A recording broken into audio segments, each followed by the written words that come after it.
3 साल पहले मैंने एक साथ 4 लड़कियों को डेट किया था, जिसे पता चलने के बाद अपनी एक्स गर्लफ्रेंड से पीछा छुड़ाने के लिए मैं मंदिर भाग जाता हूँ और वहां पूरे 3 साल तक रहता हूँ। 3 साल बाद मैं वापस क्लाउड सिटी लौटता हूँ। मैं सोचता हूँ कि अब सीरियसली काम करूंगा और लड़कियों से दूर रहूंगा, लेकिन मैं जहां भी जाता हूँ वहां मुझे अपनी कोई ना कोई एक्स गर्लफ्रेंड मिल जाती है। रूम रेंट करने जाता हूँ, जिस पर मकान मालकिन भी मेरी एक्स गर्लफ्रेंड निकलती है। जॉब ढूंढने जाता हूँ, जिस पर वहां भी मेरी एक्स गर्लफ्रेंड मिल जाती है। टीवी सीरीज देखता हूँ, जिसमें मेन फीमेल कैरेक्टर भी मेरी एक्स गर्लफ्रेंड ही होती है। मैं समझ नहीं पाता कि आखिर मेरे साथ ऐसा ही क्यों होता है। मेरी एक्स गर्लफ्रेंड्स अभी तक मुझसे नाराज होती हैं और हर रात चुपके से मेरे बेड तक पहुंच जाती हैं। अचानक एक लड़ाई और तेज आवाज से मेरी आंख खुल जाती है। तभी कार में अनाउंसमेंट होता है, युनचेंग स्टेशन आने वाला है, सभी लोग उतरने की तैयारी कर लें। यह सुनकर मैं धीरे से खुद से कहता हूँ, अच्छा हुआ, वो सब बस एक लंबा नाइटमेयर था। स्टेशन के बाहर पहुंचते ही कुछ लड़कियां मेरी तरफ उंगली करके देखने लगती हैं, जिस पर वो कहती हैं, उस लड़के को देखो कितना हैंडसम है। अगर पहले वाली बात होती तो मैं थोड़ा एंजॉय करता, लेकिन अब मुझे सिर्फ डर लगता है। इसके बाद मैं अपने प्लान के हिसाब से नान्यांग में घर रेंट करने पहुंचता हूं।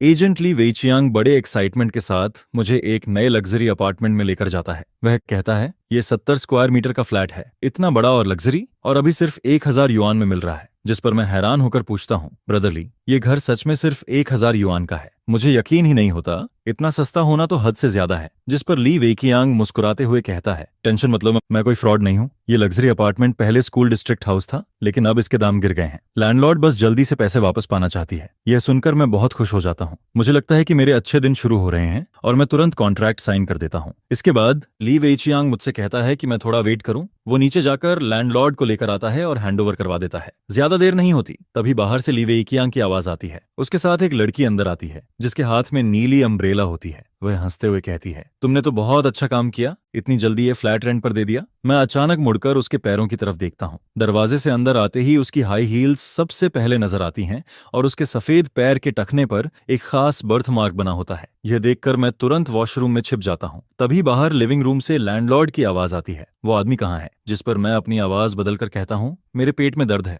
मुझे थोड़ा टाइम लगेगा, या फिर आप वीचैट छोड़ दीजिए, मैं बाद में ऐड कर लूंगा। मैं अपनी आवाज छुपाने की कोशिश करता हूँ, लेकिन बाहर वाली औरत अचानक ली वेइचियांग से पूछती है, मिस्टर, जो की आवाज कुछ अजीब नहीं लग रही, क्या ऐसी बहुत तेज चल रहा है? जिस पर उसे सर्दी हो गई है। लेकिन अगले ही पल वो अचानक पूछती है, तुमने अभी उसे मिस्टर झाओ कहा था, उसका पूरा नाम क्या है? जिस पर ली वेइकियांग कहता है, मैं बताना भूल गया, उस आदमी का नाम झाओ यांग है और वो अभी अभी क्लाउड सिटी वापस लौटा है। यह सुनते ही बाहर से एक अजीब सी हंसी सुनाई देती है। फिर धीरे धीरे कदमों की आवाज मेरी तरफ आने लगती है, जिसके बाद वो वॉशरूम के दरवाजे पर नॉक करती है और कहती है, झोयांग, अब नाटक बंद करो और जल्दी बाहर आओ। मैं गहरी सांस लेता हूँ और मजबूरी में दरवाजा खोल देता हूँ। काफी देर तक चुप रहने के बाद मैं ऑकवर्ड तरीके से मुस्कुराकर कहता हूँ, शाओ शुआंग। मेरे सामने खड़ी लड़की शु शाओ शुआंग होती है। वो युनचेंग यूनिवर्सिटी की सबसे फेमस लड़की हुआ करती थी और फिर वो उन्हीं 4 लड़कियों में से एक होती है जिन्हें मैंने एक साथ डेट किया था। मुझे आज भी वो दिन याद है जब वो पहली बार कॉलेज में आई थी। उसने नीली रिबन लगा रखी थी, काली ड्रेस पहनी थी। उसके लंबे पैर और कॉन्फिडेंट एटीट्यूड ने आते ही सबका अटेंशन अपनी तरफ खींच लिया था, जिस पर बहुत सारे लोग तुरंत उसके पीछे पड़ गए थे। लेकिन बात मेरी सोच से भी ज्यादा आसानी से हो गई थी, क्योंकि ये लड़की सेन यान फैमिली की बेटी थी और सिर्फ 1 महीने के अंदर ही वो मुझ पर पूरी तरह फिदा हो गई थी। उस वक्त वो मेरे लिए इतनी क्रेजी हो गई थी कि उसने यहां तक कह दिया था कि वो मुझे अपनी कंपनी का बॉस बना देगी और खुद मेरे साथ रहेगी। वो जितनी क्यूट थी उतनी ही खतरनाक भी थी। जब मेरा 4 लड़कियों वाला राज खुल गया था, तब सबसे पहले उसी ने मेरे ऊपर मिलियन युआन रिवॉर्ड लगा दिया था। अगर मुझे अपनी 4 एक्स गर्लफ्रेंड्स में से किसी एक से सबसे ज्यादा डर लगता था तो वो डेफिनेटली चू शाओशुआंग ही थी। इस वक्त इस रेंट वाले घर में माहौल बहुत अजीब हो जाता है, जिस पर ली वेचियांग समझ जाता है कि मामला ठीक नहीं है और वो चुपचाप वहां से निकल जाता है। मैं जल्दी से कहता हूँ, ब्रदर ली, ये घर मेरे लिए सही नहीं है, मुझे मेरा डिपॉजिट भी नहीं चाहिए, मैं ये घर रेंट नहीं करूंगा। जिस पर शु शाओशुआंग मुझे घूरते हुए कहती है, क्या तुम फिर से भागना चाहते हो? कॉन्ट्रैक्ट साइन हो चुका है, अब इतनी आसानी से नहीं जा सकते। अगर तुमने जाने की कोशिश की तो मैं तुम्हें कोर्ट में घसीट दूंगी। मैं अभी अभी क्लाउड सिटी वापस आया होता हूँ और वो आते ही मुझे केस में फंसाने की धमकी देने लगती है। मेरी जॉब भी अभी तक फिक्स नहीं हुई होती, मैं सच में इतना झंझट नहीं झेल सकता। जिस पर मैं तुरंत अपना एटीट्यूड बदल देता हूँ और हंसते हुए कहता हूँ, अरे मैं तो मजाक कर रहा था, इतना अच्छा घर में कैसे छोड़ सकता हूँ? शाओशुआंग, तुम सीरियसली ले गई क्या? जिस पर वो मुझे देखती है और कहती है, शाओ शुआंग, अभी किसी ने मुझे मिस शू कहा था ना। यह सुनकर मैं ऑकवर्ड होकर मुस्कुराता हूँ। वो फिर पूछती है, हमारे बीच क्या रिश्ता है बताओ। जिस पर मैं गहरी सांस लेकर धीरे से कहता हूँ, बेबी। ये दो शब्द सुनते ही ऐसा लगता है जैसे उनमें कोई मैजिक हो। शू शाओ शुआंग का चेहरा तुरंत लाल हो जाता है। वो घबराकर खिड़की की तरफ देखने लगती है और कहती है, कौन बेबी, क्या हम इतने क्लोज हैं? पास खड़ा ली वेइचियांग हमें ऐसे देखता है जैसे वो पत्थर बन गया हो। मुझे डर लगता है कि कहीं अगले ही पल शू शाओ शुआंग फिर से नाराज होकर चली न जाए। जिस पर मैं तुरंत बात बदल देता हूँ, रेंट की बात करता हूँ और उसे वीचैट पर 5,000 युआन ट्रांसफर कर देता हूँ। लेकिन वो जाने का कोई इरादा नहीं दिखाती, बल्कि वो धीरे धीरे मेरे और करीब आने लगती है। उसकी खुशबू सीधा मेरी सांसों तक पहुंचती है। फिर वो मुझे देखकर कहती है, क्या तुम चाहते हो कि मैं ऐसे ही चली जाऊं? यह सुनकर अपनी जान बचाने के लिए मैं फैसला करता हूं कि अब सच बोल देना ही सही रहेगा। जिस पर मैं कहता हूं, शाओशुआंग, मैं पिछले 3 साल से 4 टेम्पल्स में था। मैंने वहां बहुत कुछ सीखा है। मैं सच में तुम्हारा बहुत शुक्रगुजार हूं। मुझे पता है कि मैंने तुम्हारे साथ बहुत गलत किया था, लेकिन मैं कसम खाता हूं अब आगे से मैं कभी किसी के साथ ऐसा नहीं करूंगा। मैं बस इतना कहना चाहता हूं कि मैं अब अपनी बीमारी से ठीक हो चुका हूं, इसलिए प्लीज मुझे परेशान मत करो। यह सुनकर शू शाओ शुआंग कुछ देर के लिए चुप रह जाती है। उसकी आंखों में हैरानी और घबराहट साफ दिखाई देती है। फिर वो धीरे से कहती है, तुम्हें सच में समझ आ गया है कि तुमसे गलती हुई थी? जिस पर मैं तुरंत कहता हूँ, हाँ सच में, अब मैं अच्छे से रहूंगा। जिस पर वो कहती है, मैं तुम्हें इतनी आसानी से माफ नहीं करूंगी, लेकिन अगर तुम अच्छे से बिहेव करोगे तो मैं इस बारे में सोच सकती हूँ। वो सोचती है कि मैं उससे पैचअप की बात कर रहा हूँ और मैं सोचता हूँ कि वो मेरे ऊपर लगाए गए हंट ऑर्डर की बात कर रही है। इस तरह हम दोनों बिल्कुल अलग बात सोचते हुए भी एक अजीब से एग्रीमेंट पर पहुंच जाते हैं। इसके बाद किसी तरह मैं शू शाओ शुआंग को वहां से भेज देता हूँ। वो अपने 3 मिलियन से भी ज्यादा की पिंक कार में बैठकर चली जाती है। उसकी 720S देखकर उसका रियल एटीट्यूड साफ दिखता है, लेकिन मुझे बस इस बात की खुशी होती है कि मैं एक और दिन बच गया। अगले दिन मैं जॉब ढूंढने निकलता हूँ, लेकिन वहां भी मेरी हालत खराब हो जाती है। मेरा मेजर मार्केटिंग होता है, लेकिन 3 साल तक मंदिर में रहने और दुनिया से कटे रहने की वजह से मेरा रिज्यूमे लगभग खाली होता है। हालांकि बाहर की दुनिया को मैं यही बताता हूं कि मैं पिछले 3 साल से फेल था, लेकिन इसके बावजूद हर कंपनी का एचआर मुझे देखकर अजीब रिएक्शन देता है। पूरी तरह थक कर मैं आखिरी कंपनी में पहुंचता हूं। वहां इंटरव्यू रूम के बाहर कंपनी के स्टूडियो में कुछ गड़बड़ चल रही होती है। कोई कहता है कि किसी मॉडल की उंगली टूट गई है और इसी वजह से शूटिंग रुक गई है। जिस पर मैं मन ही मन सोचता हूं, क्या मैं 3 साल का बच्चा हूं जो इस तरह का बहाना मान लूंगा? तभी अंदर से एक आदमी गुस्से में कहता है, झो वेनेओ से कह दो कि मोशन मीडिया अब आगे कभी उसके साथ काम नहीं करेगी। वो खुद को समझता क्या है? इसी बीच मिस्टर झांग गुस्से में बाहर निकलता है। उसी समय मैं अपना मुड़ा हुआ रिज्यूमे हाथ में लेकर उदास चेहरा बनाए मीटिंग रूम से बाहर निकल रहा होता हूँ। मैं अभी हॉलवे से पूरी तरह बाहर भी नहीं निकल पाता। तभी उसकी नजर मुझ पर पड़ती है। वो मुझे ऊपर से नीचे तक देखता है और अगले ही पल उसका चेहरा बदल जाता है। जिस पर वो शॉक्ड होकर धीरे से कहता है, झो यांग। मैं मोशन मीडिया से बाहर निकलता हूँ। मेरा मूड पूरी तरह खराब हो चुका होता है। डिपॉजिट का पैसा भी खत्म होने वाला होता है और मैं सोचने लगता हूँ कि अब शायद मुझे खाना डिलीवर करना पड़ेगा। मैं अभी यही सोच ही रहा होता हूँ, तभी पीछे से वही एचआर भागते हुए आता है जिसने अभी मेरा इंटरव्यू लिया था। वो हाँफते हुए कहता है, 1 मिनट रुको। फिर वो कहता है, हमें लगता है कि तुम्हारी कंडीशन बहुत अच्छी है। क्या तुम्हें हमारे यहाँ काम करने में इंटरेस्ट है? यह सुनकर मेरी जिंदगी जैसे अचानक ऊपर नीचे होने लगती है। मुझे लगता है कि शायद मेरी सिंसियरिटी ने उन्हें इम्प्रेस कर दिया। मैं तुरंत कहता हूँ कि मैं मार्केटिंग का काम बहुत अच्छे से कर सकता हूँ, लेकिन मेरी बात पूरी होने से पहले ही एचआर ऑकवर्ड होकर मुझे रोक देता है। वो कहता है, असल में हम तुम्हें मार्केटिंग की जॉब नहीं देना चाहते, हम तुम्हें मॉडल बनाना चाहते हैं। यह सुनकर मैं कुछ देर के लिए चुप रह जाता हूँ। कॉलेज के टाइम पर भी किसी ने मुझे मॉडल बनने के लिए कहा था, लेकिन तब मैं अपनी 4 गर्लफ्रेंड्स के बीच इतना उलझा हुआ था कि मेरे पास बिल्कुल टाइम नहीं था। लेकिन अब सिचुएशन अलग होती है। यहाँ बेसिक सैलरी 8,000 होती है, ऊपर से कमीशन और डिविडेंड भी मिलता है, जबकि मार्केटिंग में सिर्फ 6,000 की सैलरी मिलती है। जिस पर मैं बिना कुछ सोचे तुरंत कॉन्ट्रैक्ट साइन कर देता हूँ। सर्वाइवल के लिए मैं मॉडल क्या, जरूरत पड़े तो ईंट भी उठा सकता हूँ। इसके बाद वो लोग मुझे एक प्रोफेशनल स्टूडियो में लेकर जाते हैं। मुझे लगता है कि शायद पहले कोई आसान ट्रेनिंग होगी, लेकिन वहां मौजूद लोग मुझे ऐसे देखने लगते हैं जैसे मैं कोई बहुत कीमती चीज हूँ। खासकर झोंग कुई नाम का फोटोग्राफर मुझे देखकर बार बार हैरान होता है। फिर वो लोग मुझे तेज लाइट्स के सामने खड़ा कर देते हैं और मेरी ऑकवर्ड मॉडलिंग करियर शुरू हो जाती है। लेकिन मुझे बिल्कुल नहीं पता होता कि इसके पीछे मिस्टर झांग का हाथ होता है। वही मिस्टर झांग जिसने कुछ देर पहले मेरे रिज्यूमे का मजाक उड़ाने वाले एचआर को डांटा था। इस वक्त वो दरवाजे की हल्की सी दरार से मुझे देख रहा होता है। उसकी आंखों में बहुत कॉम्प्लिकेटेड फीलिंग्स होती हैं। वो मुझे पोज करते हुए देखता है और धीरे से अपने होंठ काटता है। फिर वो मन ही मन कहता है, बेवकूफ, क्लाउड सिटी लौटकर भी मेरे पास नहीं आया। और यही मिस्टर झांग दरअसल मोक्सिन मीडिया की बॉस जेंग यूवेई होती है। वो मेरी दूसरी एक्स गर्लफ्रेंड होती है। पूरी शूटिंग में करीब 5 घंटे लग जाते हैं। मैं अभी ठीक से सांस भी नहीं ले पाता। तभी एक असिस्टेंट मेरे पास आता है और कहता है, मिस्टर झांग आपसे मिलना चाहती हैं, प्लीज मेरे साथ आइए। मैं अंदर जाता हूँ। बॉस चेयर पर एक औरत मेरी तरफ पीठ करके बैठी होती है।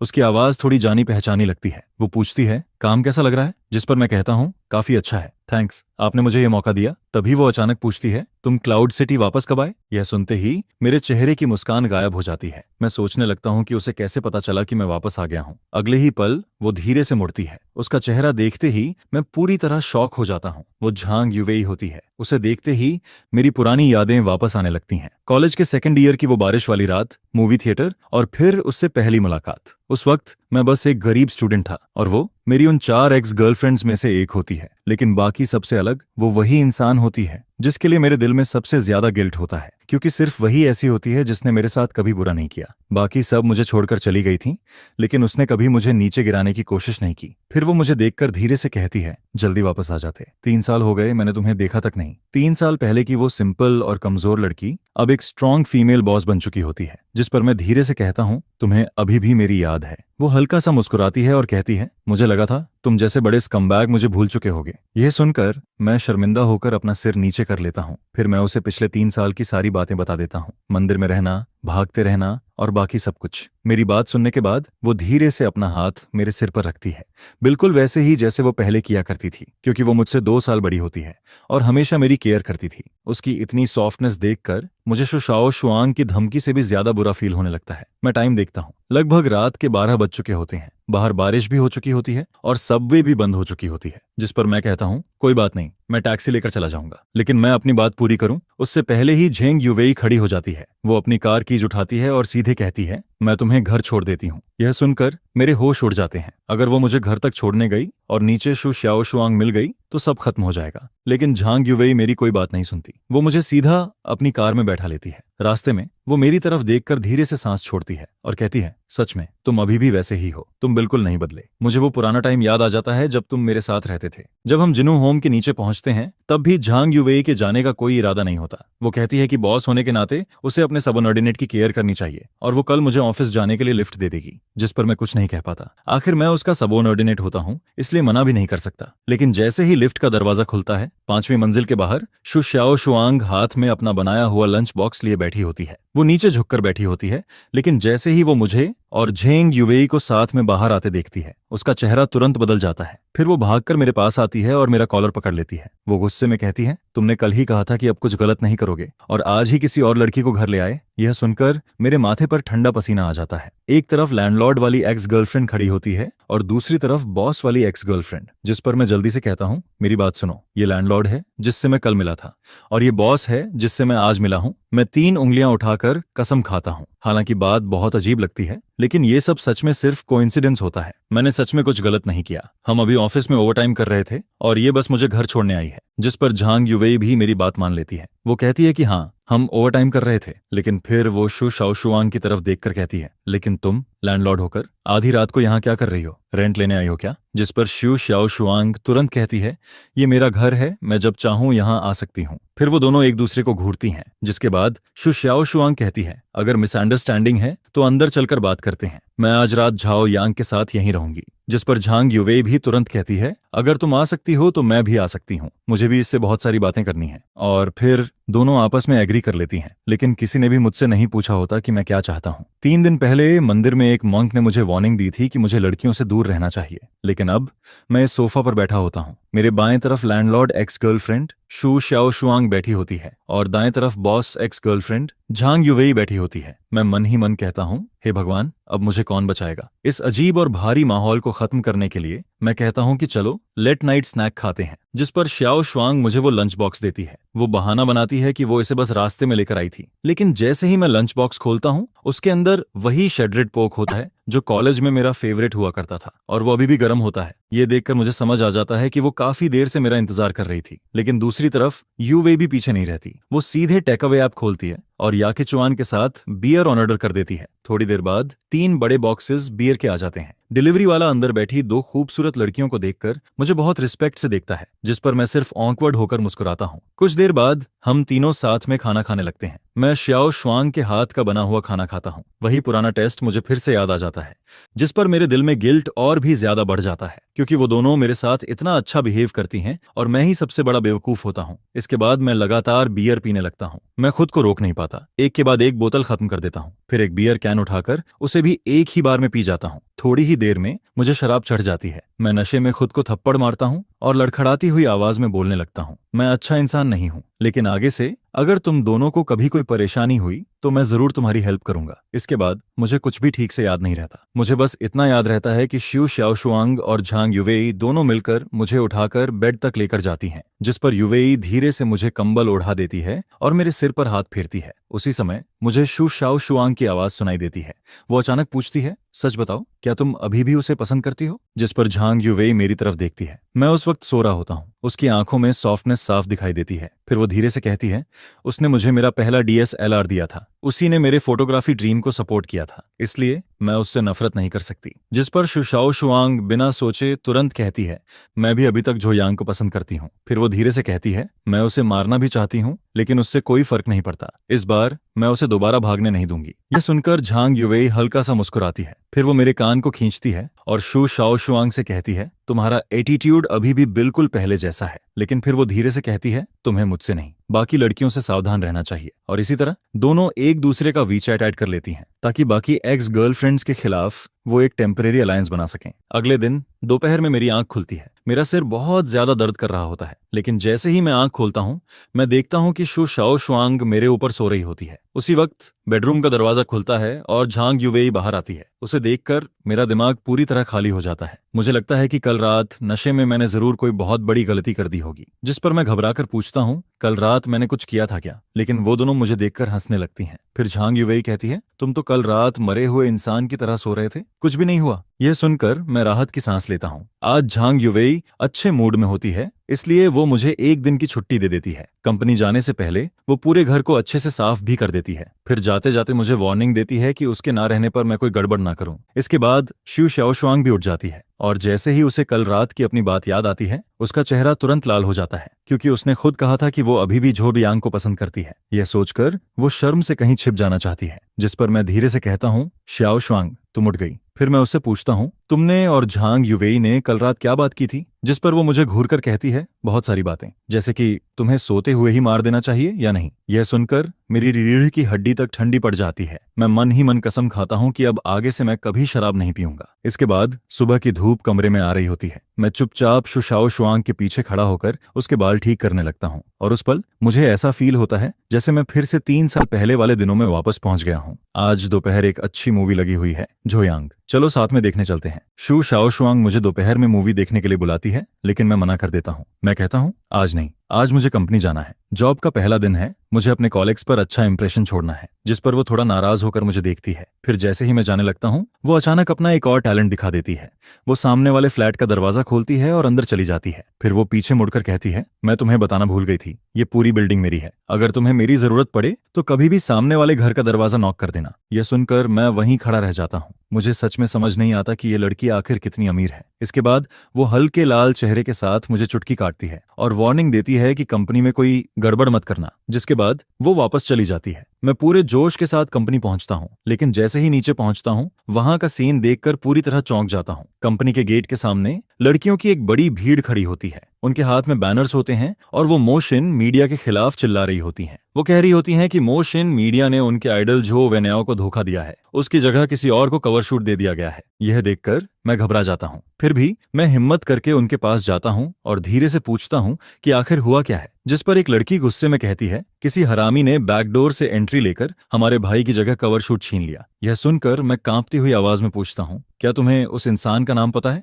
जिस पर वो और भी गुस्से में कहती है, उस कमीने का नाम जो यांग है। यह सुनते ही मैं वहीं जम जाता हूँ। मेरे सामने खड़ी वही लड़कियां जो मुझे मार डालने की बात कर रही होती हैं, असल में मेरे ही खिलाफ खड़ी होती हैं। मेरे चेहरे की मुस्कान धीरे धीरे गायब हो जाती है। काफी देर बाद मुझे समझ आता है कि जिस आदमी को ये सब लोग गाली दे रही हैं, वो मैं ही हूँ। जिस पर अपनी जान बचाने के लिए मैं ऐसे बिहेव करने लगता हूँ जैसे मैं कोई राह चलता आदमी हूँ।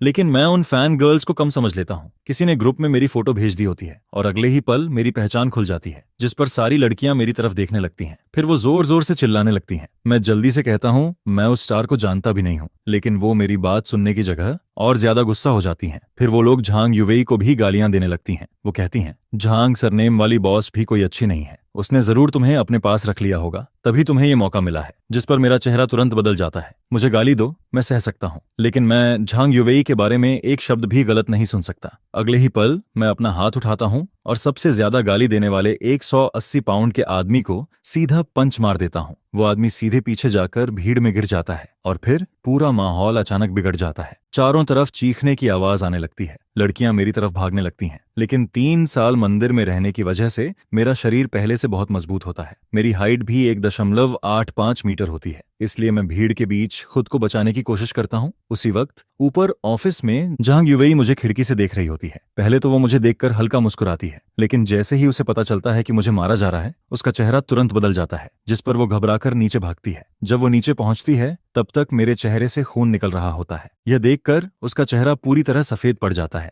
उसके दिल में बहुत दर्द होता है, लेकिन उसे इस बात का दुख नहीं होता कि मैंने उन लड़कियों को मारा। उसे इस बात का दुख होता है कि मेरी वजह से उसकी कंपनी को नुकसान हो सकता है, क्योंकि अगर ये बात हॉट सर्च पर चली गई तो मोशन मीडिया की 3 साल की मेहनत बर्बाद हो सकती है। जिस पर झांग युवेई जल्दी से मेरे पास आती है। वो दोनों हाथों से मेरा चेहरा पकड़ती है और चेक करती है कि मुझे कितनी चोट लगी है। जब उसे पता चलता है कि चोट ज्यादा नहीं है, तब वो अचानक गुस्से में कहती है, क्या तुम पागल हो? मैंने तुम्हें छुट्टी दी थी, फिर तुम कंपनी क्यों आए? जिस पर मैं धीरे से कहता हूँ, सिस्टर वेई, गुस्सा मत हो। फिर मैं कहता हूँ, तुम बस ये बोल देना कि मैं टेम्परेरी वर्कर हूँ, सारी गलती मेरे ऊपर डाल दो और मुझे निकाल दो। मैं सोचता हूँ कि वो कंपनी की वजह से परेशान है, इसलिए मैं उसे बचाना चाहता हूँ, लेकिन मेरी बात सुनकर वो कुछ देर के लिए चुप रह जाती है। ऐसा लगता है जैसे वो कुछ कहना चाहती है, लेकिन उससे पहले ही पुलिस मुझे पकड़ कर ले जाती है और अब मुझे 7 दिन की डिटेंशन होने वाली होती है। जैसा मैंने सोचा था वही होता है। थोड़ी ही देर में मीडिया कंपनी के एक मेल एम्प्लॉय और फीमेल फैंस के बीच हुई लड़ाई हॉट सर्च पर आ जाती है। हर तरफ न्यूज फैल जाती है। इंटरनेट पर ऐसे वीडियोस घूमने लगते हैं जिन्हें जानबूझकर एडिट किया गया होता है,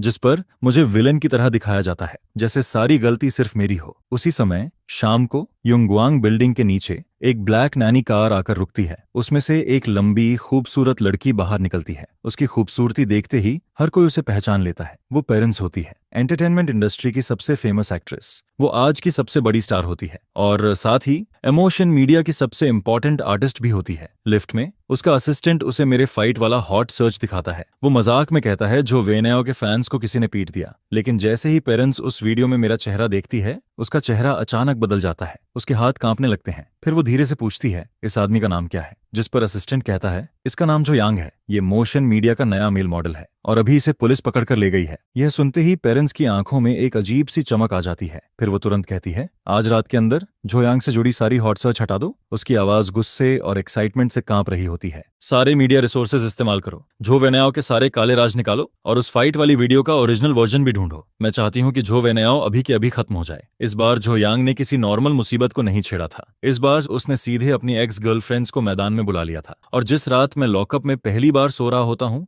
उसी रात कुछ लोग पूरी रात जागने वाले होते हैं। उसी समय शु शाओशुआंग किचन में गाना गुनगुनाते हुए मेरे लिए पोटैटो बीफ स्टू बना रही होती है। वो पूरे खुश मूड में होती है, क्योंकि वो सोच रही होती है कि मैं बाहर आते ही उसके साथ मूवी देखने जाऊंगा। लेकिन तभी झांग युवेई का वीचैट मैसेज आता है।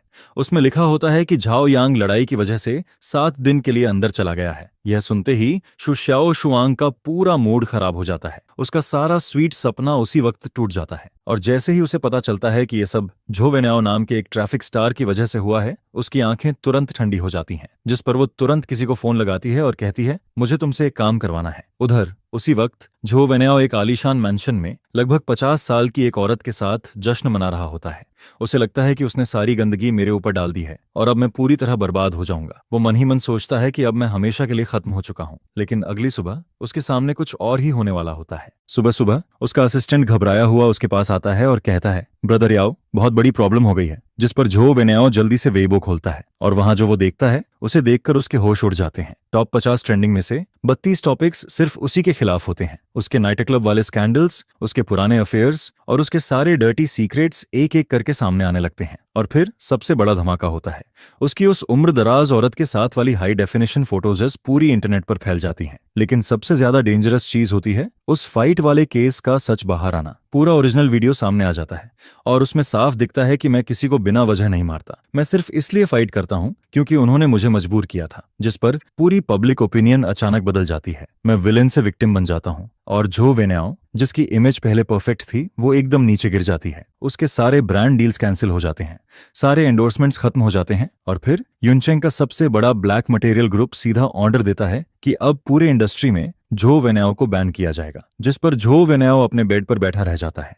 उसका चेहरा पूरी तरह सफेद पड़ जाता है। उसे समझ ही नहीं आता कि उसने आखिर किस इंसान को नाराज कर दिया। उसे बिल्कुल नहीं पता होता कि उस ब्लैक मटेरियल ग्रुप का चेयरमैन शु डागुओ होता है और जो शु शाओशुआंग मेरे लिए किचन में खाना बना रही होती है वो उसी शु डागुओ की बेटी होती है। उसने मुझसे नहीं, मेरी एक्स गर्लफ्रेंड से पंगा ले लिया था और इस बार उसने गलत इंसान को छेड़ दिया था। 7 दिन बाद मेरी डिटेंशन खत्म हो जाती है। मैं सोच रहा होता हूं कि अब बाहर निकलते ही मेरी जिंदगी पूरी तरह खराब हो जाएगी, क्योंकि मैं नहीं चाहता कि झांग युवेई की कंपनी पर कोई असर पड़े। इसलिए मैं फैसला करता हूं कि सारी गलती मैं अकेले अपने ऊपर ले लूंगा। लेकिन जैसे ही मैं पुलिस स्टेशन से बाहर निकलता हूं वहां रिपोर्टर्स की भीड़ खड़ी होती है, जिस पर मैं कहता हूं चाहे वार्निंग देना हो या फाइट करना, सब मैंने अपनी मर्जी से किया था। मुझे बस झो वेन्याओ पसंद नहीं था, इसलिए मैंने उसे मारा। मैं सोचता हूं कि अब सब लोग मुझे गालियां देंगे, लेकिन उल्टा रिपोर्टर्स मुझे अजीब नजरों से देखने लगते हैं। कुछ लोग तो मुझे थम्स अप तक दे देते हैं। यह देखकर मैं पूरी तरह कंफ्यूज हो जाता हूं। उसी समय झांग युवेई जल्दी से कार लेकर वहां पहुंचती है। वो मुझे बैठाती है और मुस्कुराते हुए कहती है, अपना फोन देखो। जिस पर मैं फोन खोलता हूं और मुझे पता चलता है कि इन 7 दिनों में पूरी दुनिया बदल चुकी होती है। झो वेन्याओ के सारे सीक्रेट्स बाहर आ चुके होते हैं। उसके अफेयर्स, उसके लाइज, उसकी चीटिंग, सब कुछ इंटरनेट पर फैल चुका होता है। और मैं, जिसने गुस्से में किसी को मारा था, अचानक लोगों की नजर में हीरो बन गया होता हूं। जिस पर झांग युवेई अचानक कार रोक देती है। फिर वो मेरी तरफ देखती है। उसकी आंखें थोड़ी नम होती हैं। फिर वो धीरे से पूछती है, झोयांग, मैंने उस दिन पूरी वीडियो देखी थी, क्या तुमने उनसे सिर्फ इसलिए फाइट की क्योंकि वो मुझे गालियां दे रहे थे? जिस पर मैं धीरे से कहता हूं, वो लोग बहुत बुरा बोल रहे थे, लेकिन मैं अपनी बात पूरी करूं उससे पहले ही जेंग युवेई की आंखों से आंसू निकलने लगते हैं। वो मेरा हाथ पकड़ लेती है और कहती है, तो फिर तुमने मुझे पहले क्यों नहीं बताया? मैं उसे देखकर कुछ कहने ही वाला होता हूं, लेकिन अगले ही पल वो अचानक मेरा सिर पकड़ लेती है और फिर उसके नरम होंठ सीधे मेरे होंठों पर आ जाते हैं। यह देखकर मैं पूरी तरह फ्रीज हो जाता हूं। जिस पर झांग युवेई भी तुरंत लाल हो जाती है। फिर वो जल्दी से कार स्टार्ट करती है और मुझे वापस कंपनी लेकर जाने लगती है। लेकिन अंदर ही अंदर वो एक फैसला कर चुकी होती है। वो मन ही मन कहती है, सॉरी शाओशुआंग, लेकिन मैं अब भी झाओ यांग को छोड़ नहीं सकती। इसके बाद पूरी कार में अजीब सा माहौल हो जाता है। मैं बार बार अभी वाला किस याद करता रहता हूँ। 3 साल की मेहनत और कंट्रोल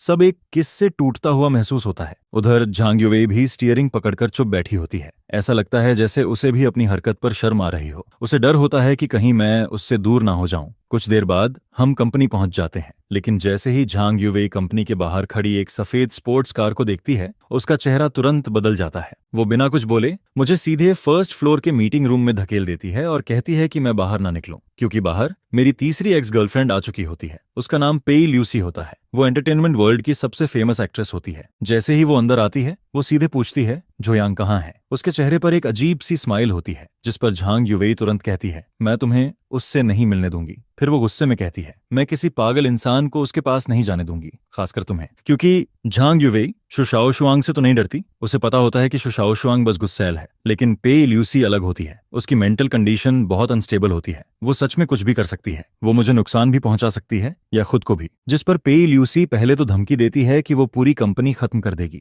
लेकिन जब झांग युवेई नहीं मानती तो अगले ही पल पेई ल्यूसी की आंखों में आंसू आ जाते हैं। वो ऐसे रोने लगती है जैसे अभी टूट जाएगी। लेकिन जब झांग युवेई फिर भी नहीं मानती, तब उसका चेहरा अचानक बदल जाता है। उसकी असली पागल स्माइल वापस आ जाती है। फिर वो बाहर खड़ी न्यूज वंस की तरफ इशारा करती है और कहती है, बाहर इतने सारे रिपोर्टर्स खड़े हैं, अगर उन्हें पता चल गया कि झो यांग मेरा एक्स बॉयफ्रेंड है तो क्या होगा? उसकी आवाज में अजीब एक्साइटमेंट होती है, क्योंकि पेई ल्यूसी ऐसी इंसान होती है जिसे फर्क नहीं पड़ता कि वो खुश रहेगी या नहीं। उसे सिर्फ इस बात की परवाह होती है कि वो झो यांग के साथ रह सके, चाहे उसके लिए दोनों को साथ में बर्बाद ही क्यों ना होना पड़े। इस पागल इंसान के सामने, जो न सिर्फ खुद को खत्म कर सकता है बल्कि मुझे भी अपने साथ खींच सकता है, झांग युवेई आखिरकार मेरी जान बचाने के लिए मजबूरी में अपना सिर झुका देती है। जिस पर वो कहती है, ठीक है, मैं तुम्हें उससे मिलने दूंगी। कॉन्फ्रेंस रूम के बाहर झांग युवेई पेई ल्यूसी को दरवाजे के अंदर जाने से पहले रोक देती है और इस टॉप एक्ट्रेस की बेहद अनस्टेबल मेंटल कंडीशन को देखकर युवेई जिद करती है कि वो सिक्योरिटी चेक स्टिक से उसकी तलाशी लेगी।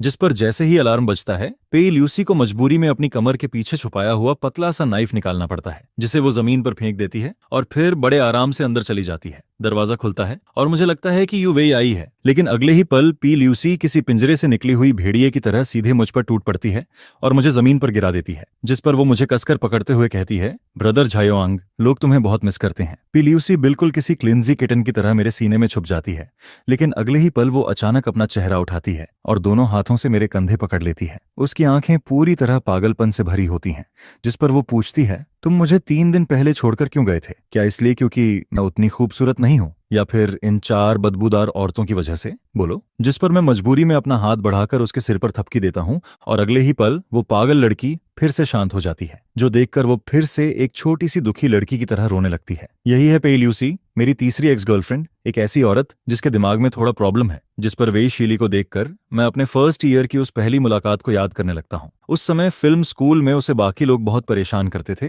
और वो जोर से मेरे पास आकर मेरा कांटेक्ट मांगती है, जिस पर मैं दूर खड़े उन लोगों को देखकर हंस देता हूँ जो उसका मजाक उड़ा रहे होते हैं, और फिर मैं सीधे उससे कहता हूँ, अगर तुम नहीं चाहती कि लोग तुम्हें परेशान करें तो तुम्हें खुद मजबूत बनना पड़ेगा। लेकिन उस समय मुझे नहीं पता था कि वो सिंगल पेरेंट फैमिली में बड़ी हुई है और उसकी माँ ने उसे करेक्शन स्कूल भेज दिया था, जहां कई सालों तक उसका ब्रेन वॉश और सप्रेसियन होता रहा था। मेरी वो बात उसके अंदर छुपे हुए मॉन्स्टर को बाहर निकालने वाली चाबी बन जाती है, जिस पर उसी दिन उसने अपने 5 रूममेट्स को घायल कर दिया था और बाद में मुझे सिर्फ एक मैसेज भेजती है जिसमें लिखा होता है, मैंने उन्हें मारा और मैं वापस आ गई। गुड जॉब, है ना? इसके बाद उसकी दुनिया में सिर्फ 2 लोग बचते हैं, वो और मैं। शुरुआत में जब मैं उसके साथ था तब मुझे सिर्फ इतना लगता है कि पे ल्यूसी बहुत ज्यादा पॉजिटिव है, जिस पर फर्स्ट ईयर में ही मैं उससे ब्रेकअप करना चाहता था, लेकिन तभी मैं उसे पागलों की तरह बेकाबू होते देखता हूँ। वो एक डैगर पकड़कर मुझे होटल रूम में बंद कर देती है और वो पागल एक्सपीरियंस ऐसा था जिसकी वजह से मैं दोबारा कभी ब्रेकअप का नाम लेने की हिम्मत नहीं करता। इसके बाद मैं उसकी नेचर को समझ जाता हूँ। हालांकि उसकी मेंटल कंडीशन खराब है, लेकिन उसका दिल सॉफ्ट है, हार्ड नहीं।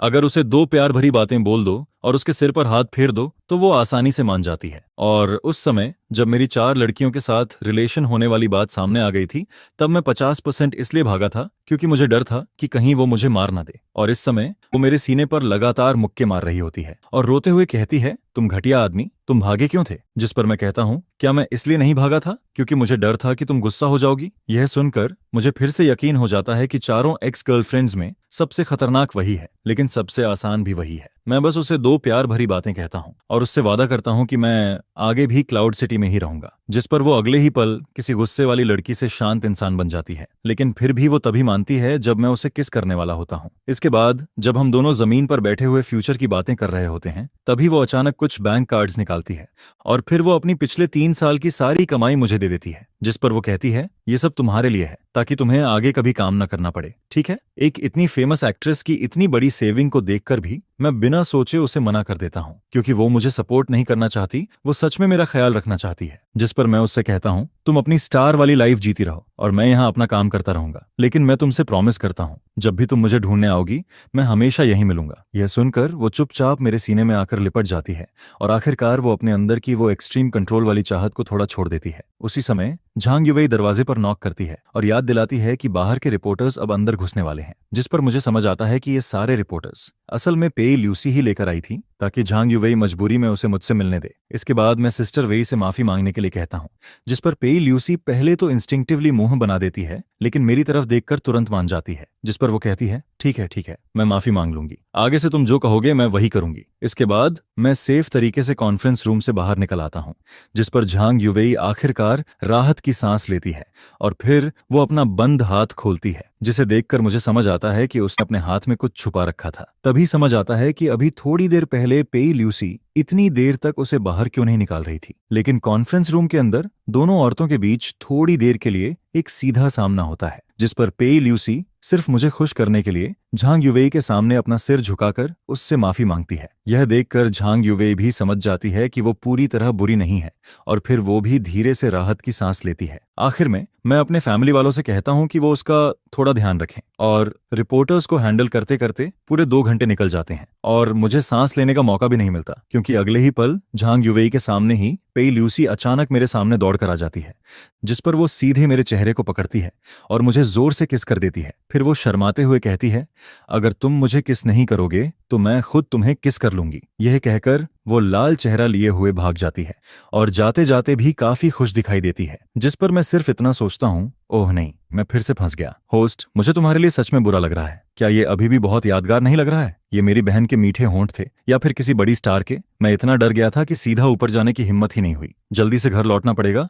नहीं तो घर वाली मुझे सच में मार डालेगी। कम्युनिटी में वापस आकर मैं डरते डरते चू शाओशुआंग के घर का दरवाजा खटखटाता हूँ। दरवाजा खुलता है और चू शाओशुआंग अपने बिखरे हुए बाल ठीक कर रही होती है। जैसे ही वो मुझे देखती है, उसे समझ आ जाता है कि मैं अभी भी यही हूँ। उसका पूरा चेहरा थका हुआ और उदास लग रहा होता है, जिस पर मुझे देखते ही पिछले कई दिनों का उसका सारा दुख एकदम से बाहर आ जाता है। वो सीधे मेरे सीने से लगकर रोने लगती है, जिस पर मैं उसके उस थके हुए चेहरे को देखकर अंदर से पूरी तरह गिल्टी फील करता हूँ। पिछले 7 दिनों से वो ठीक से सो भी नहीं पाई थी। उसे हर रात यही सपना आता था कि मैं डिटेंशन सेंटर में फंसा हुआ हूँ और वो सिर्फ मेरी मदद की आवाज सुन रही है। लेकिन जब मैं सही सलामत वापस आ जाता हूँ, तब वो अपना सारा डर, गुस्सा और बेचैनी बाहर निकाल देती है, जिस पर वो मेरी पसंद का खाना बनाकर टेबल पर रखती है। मेरी फेवरेट डिश सामने रखी होती है और हाथ धोकर अच्छे से तैयार होने के बाद वो अचानक बहुत ध्यान से पेई ल्यूसी के बारे में पूछने लगती है। तभी मुझे पता चलता है कि पेई ल्यूसी की खबर बाहर आने के अलावा झो वेनेओ के इतनी जल्दी पीछे हटने की वजह शू शाओशुआंग के पीछे खड़ा ऑब्सीडियन ग्रुप भी था, जिस पर शू शाओशुआंग मुझसे पूछती है, पेई ल्यूसी के साथ आखिर हुआ क्या था? मुझे चुप देखकर वो तुरंत मेरे पास आ जाती है, जिस पर वो गुस्से और जलन से कहती है, उस दिल चुराने वाली बिल्ली को जो मिला वो मुझे भी चाहिए। मैं कुछ समझ पाता उससे पहले ही वो मेरा चेहरा पकड़कर मुझे किस कर देती है, जिस पर मैं अपने होंठ छूता हूँ और फिर से अंदर ही अंदर पछताने लगता हूँ। इसके बाद वो मेरे लिए खाना बनाती रहती है और जब उसका मन थोड़ा शांत हो जाता है, तब वो चुपचाप मेरी बाहों में आकर टिक जाती है। वो बहुत ज्यादा थक चुकी होती है, जिस पर मैं उसे धीरे से उठाकर बेडरूम में ले जाता हूँ। वो आधी नींद में मेरा हाथ पकड़ लेती है और 10 सेकंड के अंदर ही सो जाती है। मैं बेड के किनारे बैठकर उसका हाथ धीरे से पकड़े रहता हूँ और उसे गुड नाइट कहता हूँ। लेकिन शहर के दूसरे कोने में मुझे बिना पता चले मेरे खिलाफ एक शिकार शुरू हो चुका होता है। बेइज्जत हो चुका जो वेन्याओ एक पागल जुआरी की तरह अंडरग्राउंड गैंग यूलिंग सोसाइटी के सानिया के पास पहुंचता है। भले ही मैं अब थोड़ा फेमस हो चुका हूं और कई लोग मुझसे डरते हैं, लेकिन उसके सामने जो वेन्याओ सीधे 7 मिलियन रख देता है, जिस पर वो कहता है 5 मिलियन उसकी जान लेने के लिए और बाकी 2 मिलियन अगर तुम चाहो तो जैसे भी करना। और मुझे इस सब के बारे में कुछ भी पता नहीं होता। मैं बस शू शाओशुआंग के बेड के पास बैठा रहता हूँ और धीरे धीरे सुबह हो जाती है। सुबह की धूप कमरे में आती है। शू शाओशुआंग एक प्यारा सा एप्रन पहने खड़ी होती है। टेबल पर उसके हाथ से बने फ्राइड डॉ स्टिक्स और टोफू सूप रखे होते हैं। उस पल वो बिल्कुल नई नई शादी हुई वाइफ जैसी लग रही होती है, जिस पर मुझे कल का दिन याद आता है। एक ही दिन में मुझे मेरी 3 एक्स गर्लफ्रेंड्स ने किस किया था और मंदिर में कॉन्सेंट्रेशन मैंने इतने समय से प्रैक्टिस करके बनाई थी, वो अब पूरी तरह हिल चुकी थी। अगर ऐसा ही चलता रहा तो मुझे डर था कि मैं फिर वही पुरानी गलती दोबारा कर दूंगा। तभी शू शाओशुआंग मुझे देखती है और कहती है, झोयांग, वहां खड़े खड़े क्या सोच रहे हो? जल्दी आओ और ब्रेकफास्ट करो। मैं जैसे ही खाने बैठने वाला होता हूँ, तभी दरवाजे पर नॉक होने लगती है। मैं कैट आई से बाहर देखता हूँ और अगले ही पल मेरी जान ही निकल जाती है। बाहर पेई ल्यूसी खड़ी होती है। मैं डर के मारे सोचने लगता हूँ, ये यहाँ तक कैसे पहुंच गई? अब तो सब खत्म हो गया। मैं जल्दी से बात छुपाने की कोशिश करता हूँ, लेकिन शू शाओशुआंग तुरंत कुछ गड़बड़ फील कर लेती है, जिस पर अगले ही पल उसकी वो प्यारी और शांत वाइफ वाली इमेज गायब हो जाती है और उसकी जगह एक पूरी एटीट्यूड वाली बड़ी लड़की वापस आ जाती है। वो मुझे साइड में हटाते हुए कहती है, तुम ऐसे चोरी चोरी क्या कर रहे हो? हटो, मैं देखती हूँ बाहर कौन है। मैं उसे रोक भी नहीं पाता और वो सीधे दरवाजा खोल देती है। दरवाजे के बाहर पेई ल्यूसी खड़ी होती है। वो पहले धीरे से कुछ बोलने वाली होती है, लेकिन फिर उसकी नजर शू शाओशुआंग पर पड़ती है, जिस पर दोनों एक दूसरे को घूरने लगती हैं। सबसे मुश्किल 2 एक्स गर्लफ्रेंड्स इस पल आमने सामने खड़ी होती हैं। शू शाओशुआंग हल्की सी मुस्कान के साथ कहती है, ओह, तो तुम हो बड़ी स्टार। अब समझ आया अभी ये इतना नर्वस क्यों था। जिस पर पेई ल्यूसी भी सीधे मेरी तरफ हाथ हिलाती है, लेकिन अगले ही पल उसकी आंखें तेज हो जाती हैं और वो शू शाओशुआंग से पूछती है, तुम यहाँ क्या कर रही हो? शू शाओशुआंग बिना डरे जवाब देती है, ये पूरा बिल्डिंग हमारी फैमिली की प्रॉपर्टी है। मैं जहां चाहूं रह सकती हूँ और जिसके साथ चाहूं रह सकती हूँ। फिर वो मेरी तरफ देखकर कहती है, मैं तो भूल ही गई थी कि तुम सिर्फ एक फूलदान जैसी हो। जिस पर पेई ल्यूसी का चेहरा तुरंत बदल जाता है। वो कहती है, शू शाओशुआंग, तुम्हें लगता है कि सिर्फ पैसे के दम पर तुम इसे अपने साथ रख सकती हो? पेई ल्यूसी की ये बात सीधा शू शाओशुआंग के सबसे दर्द वाले पॉइंट पर लगती है। मैं जल्दी से बात बदलने की कोशिश करता हूँ, जिस पर मैं मुस्कुराते हुए पेई ल्यूसी से कहता हूँ, चलो बाहर घूमने चलते हैं। लेकिन वो मुझे पूरी तरह इग्नोर कर देती है और कहती है, मेरे पास टाइम नहीं है, आज इसे मेरे साथ काम पर जाना है। जिस पर शिव शाओ शुआंग तुरंत जवाब देती है, मैंने तुमसे पूछा था क्या, तुम इसके लिए फैसले क्यों ले रही हो, तुम होती कौन हो। पी ल्यूसी भी तुरंत पलटकर कहती है, तो मैं भी तुमसे यही पूछती हूँ, तुम खुद को क्या समझती हो। उन दोनों को कॉरिडोर में लड़ने से रोकने के लिए मैं मजबूरी में दोनों को साथ ब्रेकफास्ट करने के लिए टेबल पर बैठा देता हूँ और फिर मैं खुद उनके बीच में किसी बेचारे वेटर की तरह बैठ जाता हूँ। पी ल्यूसी शुआ शियाशुआंग के बनाए हुए टोफू सूप का एक कौर खाती है। उसकी आंखों में साफ नापसंदगी दिखाई देती है, लेकिन फिर भी वो अकड़कर कहती है, ठीक है, किसी तरह खाया जा सकता है, लेकिन इसमें कोई रियल टेस्ट नहीं है। फिर वो शिव शियाशुआंग से पूछती है, क्या तुम रोज खुद खाना बनाती हो। जिस पर शिव शाओ शुआंग शांत होकर जवाब देती है, मैं यूजुअली बहुत बिजी रहती हूँ, तुम्हारी तरह मेरे पास हर दिन इतना फ्री टाइम नहीं होता कि मैं सिर्फ बाहर घूमती रहूं। पी ल्यूसी तुरंत कहती है, अगर टाइम हो तो खाना बनाना सीख लेना चाहिए, कुछ लोगों को बाहर का खाना पसंद नहीं होता। जिस पर शिव शाओ शुआंग सीधे मेरी तरफ देखती है और बात का तीर मेरी तरफ घुमा देती है, ऐसा है क्या, मुझे तो लगा था जो यांग को बाहर का खाना पसंद है। जिस पर ल्यूसी मेरी तरफ देखते हुए पूछती है, जो यांग, तुम्हें आखिर खाना कहाँ खाना पसंद है। और फिर वो दोनों मुझे घूरने लगती हैं। इस सवाल के सामने मेरे माथे पर ठंडा पसीना आ जाता है और मुझे लगता है कि मेरा सिर अभी फट जाएगा। जिस पर तभी जब ऐसा लग रहा होता है कि दोनों किसी भी पल मुझ पर टूट पड़ेंगी, तभी मेरा फोन बज जाता है। वो झांग युवेई का कॉल होता है। जिस पर मैं मन ही मन चिल्लाता हूँ, सिस्टर वेई की जय हो। झांग युवेई का ये फोन मेरे लिए किसी लाइफ सेवर से कम नहीं होता, क्योंकि अभी कुछ सेकंड पहले तक शुशाओ शुआंग और लियूसी की नजरें मुझे जिंदा खा जाने वाली थीं।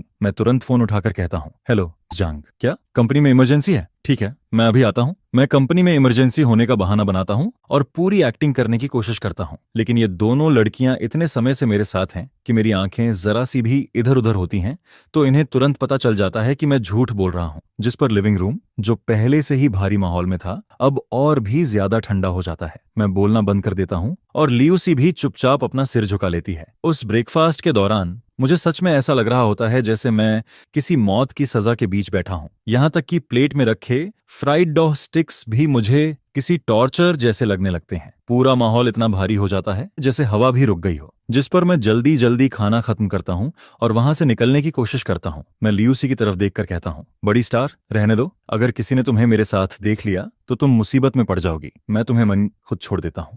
लेकिन जैसे ही मुझे लगता है कि दूसरा वर्ल्ड वॉर फिर से शुरू होने वाला है, मैं तुरंत उठ जाता हूं और कहता हूं, रहने दो, मैं सबवे से चला जाऊंगा। इसके बाद मैं वहां से ऐसे भागता हूं जैसे जान बचाकर निकल रहा हूं और मेरे पीछे वो दोनों अचानक किसी अजीब से समझौते पर पहुंच जाती हैं। जिस पर शु शाओ शुआंग ठंडे चेहरे से लियूसी से कहती है, सिर्फ जुआओ निंग ही वापस नहीं आई है, वो 22 सरनेम वाली औरत भी वापस आ चुकी है और वो भी जुआओ यांग पर नजर रखे बैठी है। इसलिए हमारे बीच लड़ने से अच्छा है कि पहले बाहर वालों से डील किया जाए। और इसी समय मैं सबवे में बैठा हुआ अपनी जिंदगी के बारे में सोच रहा होता हूँ। मुझे लग रहा होता है कि मैं सच में अपनी जान दांव पर लगाकर जी रहा हूँ। अगर मैं ऐसे ही इन सबके बीच फंसा रहा तो एक दिन सच में खत्म हो जाऊंगा। जिस पर मैं मन ही मन कसम खाता हूँ कि आज से मैं लड़कियों से दूर रहूंगा और सिर्फ अपने करियर पर ध्यान दूंगा। लेकिन रियलिटी मुझे एक मौका भी नहीं देती, क्योंकि तभी सबवे में एक स्कूल गर्ल मुझे पहचान लेती है। वो अचानक चिल्लाकर कहती है, क्या तुम झो यांग हो। जिस पर पूरा डिब्बा एकदम से शोर से भर जाता है। कोई फोटो मांगता है, कोई ऑटोग्राफ, और कुछ लोग मेरे चारों तरफ जमा हो जाते हैं। मैं किसी शर्मिंदा भगोड़े की तरह किसी तरह उनसे बचते हुए सबवे से नीचे उतरता हूँ। लेकिन कंपनी के नीचे पहुंचने तक भी मेरा दिमाग अभी तक ठीक नहीं हुआ होता। मैं बस जल्दी से ऑफिस पहुंचना चाहता था। तभी पीछे से एक आदमी हुडी पहने हुए मेरी तरफ आता है और धीरे से पूछता है, तुम झाओ यांग हो, है ना। मैं बिना उसकी तरफ देखे कैजुअली जवाब देता हूँ, अभी थोड़ा अर्जेंट काम है, अगली बार साइन दे दूंगा। मुझे लगता है कि वो भी कोई फैन है, लेकिन अगले ही पल एक ठंडी चमक मेरी आंखों के सामने से गुजरती है। जिस पर वो आदमी अचानक नाइफ निकालकर मेरे गले की तरफ वार करता है। मैं इंस्टिंक्टिवली पीछे हटता हूँ, जिस वजह से वो वार मेरे गले की जगह कंधे पर लग जाता है। मेरे कंधे से तुरंत खून निकलने लगता है, लेकिन वो आदमी बहुत तेजी से हरकत करता है। वो मेरा कंधा पकड़ लेता है और इससे पहले कि मैं कुछ कर पाऊं, उसका नाइफ मेरे पेट में घुस चुका होता है। जिस पर कंपनी के नीचे का वो आम सा रास्ता अगले ही पल किसी डरावने सीन में बदल जाता है। वो आदमी नाइफ वापस खींचने ही वाला होता है कि तभी मैं पूरी ताकत से उसका हाथ पकड़ लेता हूँ और जोर से चिल्लाता हूँ, आग लग गई, जल्दी आओ। मेरी आवाज सुनकर आसपास के लोग तुरंत इकट्ठा होने लगते हैं। जिस पर किलर घबरा जाता है और जल्दी से अपने साथी की मोटरसाइकिल पर बैठकर वहां से भाग जाता है। जमीन पर गिरने से पहले मैं बस इतना कह पाता हूँ, एम्बुलेंस बुलाओ। 5 मिनट बाद मोशन मीडिया के बाहर झांग युवेई मेरा इंतजार कर रही होती है, लेकिन मेरी जगह वहां पे ल्यूसी और शु शाओ शुआंग भी पहुंच जाती हैं। तीनों औरतों को अभी तक ये तय करने का मौका भी नहीं मिला था कि मुझे कौन अपने पास रखेगी।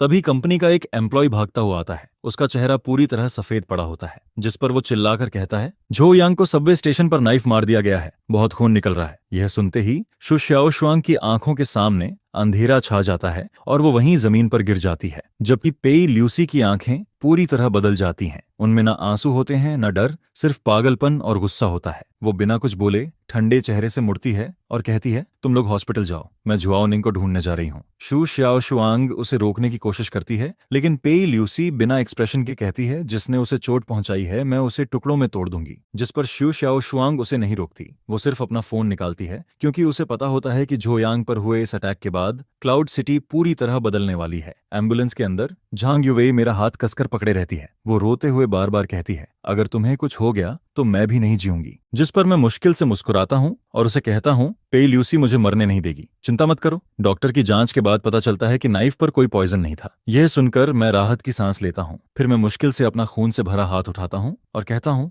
मैंने उसके हाथ की स्किन अपने नाखूनों में फंसा ली थी, उसमें उसका डीएनए होगा। जल्दी से एविडेंस कलेक्ट करो, चाहे मेरे अंदर सिर्फ एक सांस ही क्यों ना बची हो। जिसने मुझे मारने की कोशिश की है, मैं उसे इसकी कीमत जरूर चुकवाऊंगा। क्लाउड सिटी में रेड डार्क ग्रुप को सबसे ताकतवर अंडरग्राउंड फोर्स माना जाता है, जिसने खुद को सबसे अच्छे तरीके से साफ इमेज में बदल लिया था। और उस ग्रुप की रूलर जुआओनिंग सिर्फ 31 साल की थी। वो क्लाउड सिटी के सबसे अमीर लोगों में से एक थी। इसी समय ये पुरानी अंडरवर्ल्ड क्वीन शीशे के सामने खड़ी होकर खुद को तैयार कर रही होती है, उस आदमी से मिलने के लिए जिससे वो सबसे ज्यादा प्यार भी करती है और सबसे ज्यादा नफरत भी, जोयांग। वो अपने पुराने सख्त कपड़े उतार देती है और उनकी जगह एक लाल रंग की टाइट ड्रेस पहनती है, जिसे देखकर कोई भी आदमी अपना होश खो दे। लेकिन फिर भी जोयांग उसके सामने नहीं आता। मेरा इंतजार करने वाली ऑफिस में घुसकर आई हुई पेई ल्यूसी होती है। वो सीधे जुआओनिंग के सामने जाकर कहती है, सही कहा, सिर्फ तुम ही उसे कंट्रोल कर सकती हो, उसे हॉस्पिटल पहुंचा दिया गया है। जिस पर पेई ल्यूसी ठंडे चेहरे से आगे कहती है, किसी ने उसे नाइफ मार दिया है। यह सुनते ही जुआओनिंग के चेहरे पर मौजूद पांचवी बहन वाली नरमी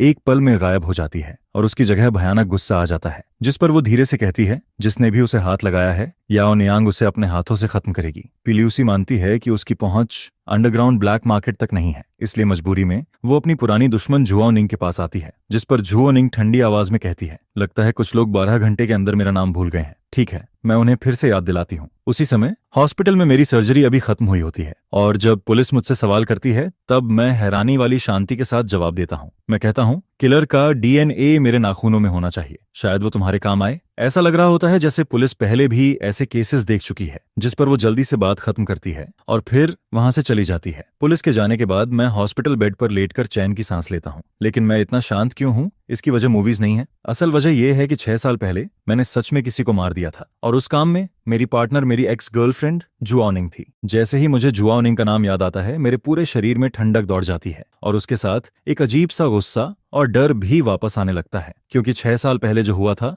वो मेरी यादों में किसी जलते हुए निशान की तरह छपा हुआ है, जिस पर मैं मन ही मन कसम खाता हूँ, चाहे कुछ भी हो जाए मैं उससे मिलने नहीं जाऊंगा। क्योंकि अगर मैंने उसे फिर से देखा तो बड़ी मुश्किल से उससे दूर बनाई हुई मेरी जिंदगी पूरी तरह टूट जाएगी। इसी बीच झांग युवेई हाथ में खाना लेकर वार्ड में आती है। वो मेरे पास आकर कहती है, तुम्हारा फेवरेट खाना लेकर आई हूँ। जिस पर मैं तुरंत पूछता हूँ, सिस्टर वेई, पी ल्यूसी और शू श्याओ शुआंग कहाँ हैं? वो दोनों क्यों नहीं आई? मैं पूछना तो चाहता हूँ कि वो दोनों आखिर कहाँ गई हैं, लेकिन झांग युवेई मेरी सारी आदतें पहले से समझती है। जिस पर वो मुझे घूरकर कहती है, उनके पास जरूरी काम है, तुम बस यहाँ चुपचाप लेटे रहो। भले ही वो बात को कैजुअली टाल देती है, लेकिन मुझे साफ महसूस होने लगता है कि क्लाउड सिटी में कुछ बहुत बड़ा शुरू हो चुका है। और मेरा अंदाजा सही निकलता है, क्योंकि इस समय पूरा क्लाउड सिटी हिल चुका होता है। ऊपर से देखने पर मेरे नाम से जुड़े 30 से ज्यादा टॉपिक्स हॉट सर्च में चल रहे होते हैं। और उससे भी ज्यादा शॉकिंग बात यह होती है कि ऑब्सिडियन ग्रुप अचानक 10 मिलियन का रिवॉर्ड अनाउंस कर देता है। जो भी उस किलर के बारे में कोई जानकारी देगा, उसे सीधे 10 मिलियन मिलेंगे, जिस पर पूरे शहर के लोग पागल हो जाते हैं। अब लोग सिर्फ इंसाफ के लिए नहीं, बल्कि अपनी जिंदगी बदलने वाले उस पैसे के लिए भी किलर को ढूंढ रहे होते हैं। और सिर्फ शहर की नॉर्मल दुनिया ही नहीं, क्लाउड सिटी की अंधेरी दुनिया भी हिल चुकी होती है। हर छोटे बड़े गैंग का बॉस एक जगह जमा होता है और उन्हें इतना चुप कराने वाला सिर्फ एक इंसान होता है, जुआओनिंग। एक पुराने अंडरग्राउंड हाइडआउट में जुआओनिंग अब फिर से अपनी पुरानी पहचान में लौट चुकी होती है। वो अपना सूट पहन चुकी होती है और अब वो किसी अमीर बिजनेस वुमन की तरह नहीं, बल्कि गोस्ट यिन गैंग की रदरलेस बॉस लग रही होती है। तभी श्यूकाई नाम का एक आदमी अपने साथियों के साथ अंदर आता है। वो न सिर्फ बेअदबी से बात करता है, बल्कि जूनिंग का मजाक उड़ाने की भी कोशिश करता है। जिस पर वो हंसते हुए कहता है, जूनिंग, तुम्हारा इतना गुस्सा देखकर लगता है कि तुम अभी भी वही पुरानी औरत हो। यह सुनते ही जूनिंग की आंखें ठंडी हो जाती हैं। वो धीरे से कहती है, तुमने मुझे गाली देने की हिम्मत की, लगता है तुम जीना नहीं चाहते। शूकै अभी अपनी जगह से उठता ही है कि अगले ही पल पीछे से एक स्वॉर्ड उसके शरीर को पार कर जाती है, जिस पर श्यूकाई वहीं जम जाता है। और जुआओ निंग उसे ऐसे देखती है जैसे वो कोई इंसान नहीं, सिर्फ कूड़े का ढेर हो। वो बिना कुछ कहे सिर्फ अपने एक्शन से सबको बता देती है कि क्लाउड सिटी में अभी भी असली रूल उसी का चलता है। फिर वो धीरे से हाथ हिलाती है और शियुकाई की बॉडी जमीन पर गिर जाती है, जिस पर वो बाकी लोगों से कहती है, अगर कोई मुझे छूने की बात करेगा तो उसका यही हाल होगा। बाकी 4 गैंग बॉसेस ये देखकर इतने डर जाते हैं कि वो अपना सिर तक उठाने की हिम्मत नहीं करते। इसके बाद जुआओ निंग वापस शांत होकर अपनी चेयर पर बैठ जाती है, लेकिन उसके चेहरे का गुस्सा अभी भी खत्म नहीं हुआ होता। वो धीरे से कहती है, 4 घंटे के अंदर पता करो जिसने झो यांग पर अटैक किया वो किसके नीचे काम करता है। अगर तुम लोगों ने पता लगा लिया तो गोस्ट यिन गैंग तुम्हें अपना टेरिटरी दे देगा, लेकिन अगर नहीं पता लगा पाए तो फिर तुम्हारा एंड शियुका जैसा होगा। यह सुनते ही पूरे क्लाउड सिटी की अंडरग्राउंड दुनिया पागलों की तरह किलर को ढूंढने में लग जाती है। और इसी समय मैं हॉस्पिटल में बेड पर बैठा हुआ झांग युवेई के छिले हुए एप्पल खा रहा होता हूँ। तभी झांग युवेई कहती है, शु शाओशुआंग ने ऑब्सीडियन ग्रुप से 10 मिलियन का रिवॉर्ड निकलवा दिया है। यह सुनकर मैं थोड़ा खुश हो जाता हूँ, क्योंकि मुझे लगता है कि कम से कम वो लोग मेरी फिक्र कर रहे हैं। लेकिन झांग युवेई तुरंत मेरी तरफ देखकर कहती है, तुम सच में बहुत बड़े स्कमबैग हो। तुम्हारी वजह से मीडिया, पूरे क्लाउड सिटी के लोग और यहाँ तक कि गैंगस्टर्स भी पागल हो चुके हैं। जिस पर मैं अचानक रुक जाता हूँ, क्योंकि उसके मुंह से निकला हुआ गैंगस्टर वाला वर्ड मुझे अजीब लगता है। मैं तुरंत उसकी तरफ देखता हूँ। झांग युवेई का चेहरा एक पल के लिए घबरा जाता है और फिर वो जल्दी से दूसरी तरफ देखने लगती है, जिस पर मेरे शरीर में ठंडी लहर दौड़ जाती है। मैं तुरंत बेड के पास की रेलिंग पकड़ लेता हूँ, क्योंकि मैं जुआओ निंग को बहुत अच्छे से जानता हूँ। अगर वो सच में इस मामले में उतर गई है तो वो किलर को पुलिस के हवाले नहीं करेगी, वो सच में उसे मार डालेगी। उसी समय रेड गूस लोन कंपनी के अंदर यूलिन सोसाइटी का तीसरा बॉस लूसन अपने 2 आदमियों पर गुस्सा कर रहा होता है। ये वही 2 लोग होते हैं जिन्होंने मुझ पर अटैक किया था। उनमें से एक ने मुझे नाइफ मारा था और दूसरा बाहर मोटरसाइकिल लेकर इंतजार कर रहा था। वो तो लालच में आकर मेरे ऊपर अटैक करने वाले उन दोनों लोगों का सिर भी ऑब्सीडियन ग्रुप को बेचकर 10 मिलियन का रिवॉर्ड लेना चाहता था। लेकिन तभी उसे बॉस वांग चेनक का फोन आता है, और जैसे ही उसे पता चलता है कि 6 साल से गायब जुआओ निंग भी खुद लोगों को ढूंढने निकल चुकी है, वो सीधे डर के मारे जमीन पर गिर जाता है। जिस पर लू वॉल तुरंत फैसला करता है, हमें अभी इसी वक्त यहाँ से निकलना होगा। ये जगह अब सेफ नहीं है। लेकिन मोटरसाइकिल चलाने वाला उसका छोटा साथी उसके साथ मरना नहीं चाहता था, जिस पर वो चुपके से ऑब्सीडियन ग्रुप को फोन कर देता है और कुछ ही देर में सारी जानकारी शो शाओशुआंग तक पहुंच जाती है। वो घृणा से हंसती है और पुलिस को फोन करने के बजाय सीधा उनकी लोकेशन जुआओ निंग को भेज देती है, क्योंकि वो चाहती है कि कानून से पहले वो कमीने लोग असली नरक का दर्द महसूस करें। उसी समय यूलिन सोसाइटी का बॉस वांग चेन अभी भी के टीवी में बैठा हुआ होता है। उसकी गोद में एक लड़की होती है और वो शराब पीते हुए गाना सुन रहा होता है। वो अभी भी अपने मजे में डूबा होता है और सोच रहा होता है कि घोस्ट यिन नान्याकोहियन गैंग का एरिया अब उसका हो जाएगा। लेकिन तभी के टीवी का दरवाजा खुलता है और जुआओ निंग अंदर आती है, जिस पर वांग चेनक का चेहरा एकदम सफेद पड़ जाता है। उसकी जान जैसे शरीर से निकल जाती है। वो कांपते हुए कहता है, सिस्टर जुआओ, आप यहाँ कैसे? जिस पर जू निंग ठंडी मुस्कान के साथ कहती है, काफी मजे कर रहे हो, लाओ वांग। वांग चेन जल्दी से कहता है, सिस्टर जुआओ, मैं अपनी जान की कसम खाता हूँ, ये काम मेरे आदमी ने नहीं किया। यह सुनकर जुआओ निंग हंस पड़ती है, लेकिन उसकी हंसी में गुस्सा साफ दिखाई देता है। फिर वो उसके सामने एक वॉइस रिकॉर्डर फेंक देती है। उस रिकॉर्डर के अंदर लू वॉल की आवाज होती है। वो भागने की बात कर रहा होता है, जिस पर वांग चेन वहीं जमीन पर बैठ जाता है। उसे यकीन ही नहीं होता कि अभी जो बात उसने बोली थी उसके आदमी ने उसी पल उसे झूठा साबित कर दिया। फिर जुआओ निंग सिर्फ इतना कहती है, इसे ले जाओ। उसी समय लू वॉल उन दोनों लोगों को लेकर शहर से बाहर भागने की कोशिश कर रहा होता है, लेकिन उनकी कार स्टार्ट होने से पहले ही 2 बड़े ट्रक्स आकर रास्ता रोक देते हैं, जिस पर 1 दर्जन से ज्यादा आदमी हाथ में सोर्ड्स और हथियार लिए हुए उन्हें चारों तरफ से घेर ले रहे हैं। उन लोगों को देखकर लू वॉल पूरी तरह टूट जाता है। उसे समझ आ जाता है कि अब बचने का कोई रास्ता नहीं है, जिस पर वो चुपचाप कार से बाहर निकल आता है। इसी बीच हॉस्पिटल के कमरे में शु शाओशुआंग चुपचाप मेरे पास बैठी होती है। वो अपना सिर नीचे करके मेरे बहुत करीब बैठी रहती है। सुबह हुई लड़ाई को याद करके वो अभी भी थोड़ा गुस्सा होती है, लेकिन मुझे देखकर वो फिर से उसी छोटे पप्पी जैसी बन जाती है। उसकी आंखें लाल होती हैं, और जब मैं सोचता हूँ कि उसने मेरे लिए पूरे शहर में 10 मिलियन का रिवॉर्ड लगवा दिया, तो मेरे दिल में एक अजीब सी मिठास महसूस होने लगती है, जिस पर मैं उसके सिर पर हाथ फेर देता हूँ। लेकिन ये सुकून ज्यादा देर नहीं रहता, क्योंकि जैसे ही मैं उसका हाथ पकड़ता हूँ, मैं तुरंत पूछता हूँ, सच बताओ, क्या जुआओ निंग भी इसमें शामिल है? जिस पर शु शाओशुआंग एक पल के लिए चुप हो जाती है, लेकिन आखिरकार वो धीरे से सच बता देती है। वो कहती है, पे ल्यूसी ने ही जुआओ निंग को ढूंढा था। यह सुनते ही मेरे पूरे शरीर में ठंडा पसीना निकल आता है। पी ल्यूसी पहले से ही मेंटली अनस्टेबल है, और जुआओ निंग ऐसी औरत है जो बिना पलक झपकाए किसी को भी मार सकती है। मैं जैसे ही इन दोनों को एक साथ इमेजिन करता हूँ, मेरा दिल जोर से धड़कने लगता है। क्योंकि मैं सच में डर जाता हूँ। एक छोड़ी हुई फैक्ट्री के अंदर गर्म हवा में मौत की बदबू फैली हुई होती है। लू चियांग और उसके दोनों आदमी झुओनिंग और पेई ल्यूसी के सामने घुटनों पर बैठे होते हैं, जिस पर झुओनिंग अभी तक कुछ नहीं करती। वो बस पीछे खड़ी होकर उन्हें घूरती रहती है। आखिरकार टूटकर लू चियांग सब सच बता देता है। वो झो वेनाओ का नाम लेता है। यह नाम सुनते ही पेई ल्यूसी की आंखों में पागलपन फिर से भर जाता है। उसे तुरंत अपनी पुरानी नरमी पर पछतावा होने लगता है। वो सोचती है कि उसने झो वेनाओ को छोड़कर गलती की, जिस पर वो ठंडी आवाज में कहती है, मुझे एक नाइफ दो। उस पल ये फेमस एक्ट्रेस पूरी तरह बदल जाती है। वो किसी बदला लेने वाली शैतान जैसी लगने लगती है। वो नाइफ पकड़कर लू चियांग और उसके आदमी की तरफ बढ़ने लगती है। उसके शरीर से निकलती हुई खून की प्यास वहां मौजूद हर इंसान को डरा देती है। लेकिन जैसे ही वो नाइफ उठाती है तभी उसका फोन बज जाता है, जिस पर फोन की स्क्रीन पर मेरा नाम दिखाई देता है। मेरी आवाज सुनते ही उसकी आंखों का वो लालपन धीरे धीरे कम होने लगता है। वो तुरंत अपनी आवाज नरम करके कहती है, झोयांग, तुम्हारी चोट कैसी है? लेकिन दूसरी तरफ मैं बहुत गुस्से में होता हूँ। मैं बिना कुछ घुमाए सीधे कहता हूँ, अगर तुमने किसी को मारा तो फिर कभी मुझसे मिलने मत आना। पी ल्यूसी जैसी पागल लड़की के लिए ये बात किसी सजा से कम नहीं होती। जिस पर वो मजबूरी में बहुत दुखी होकर अपने गुस्से को रोक लेती है। फिर वो फोन झुओनिंग को दे देती है, जिस पर फोन हाथ में लेते ही ये अंडरवर्ल्ड क्वीन तुरंत अपनी आवाज बदल देती है। वो हंसते हुए कहती है, डियर, क्या तुम मुझे मिस कर रहे थे? लेकिन मैं उसे भी गुस्से में डांटना शुरू कर देता हूँ। मैं उसे साफ कहता हूँ कि अगर उसने कुछ गलत किया तो मैं उससे हमेशा के लिए दूर हो जाऊंगा। लेकिन हैरानी की बात यह होती है कि झुओनिंग को बिल्कुल भी गुस्सा नहीं आता, बल्कि उसका चेहरा हल्का लाल हो जाता है और वो अंदर ही अंदर और ज्यादा खुश होने लगती है, क्योंकि जितना ज्यादा मैं उसे डांटता हूँ वो उतना ही ज्यादा एक्साइटेड हो जाती है। फोन रखने के बाद मैं किसी तरह राहत की सांस लेता हूँ। कम से कम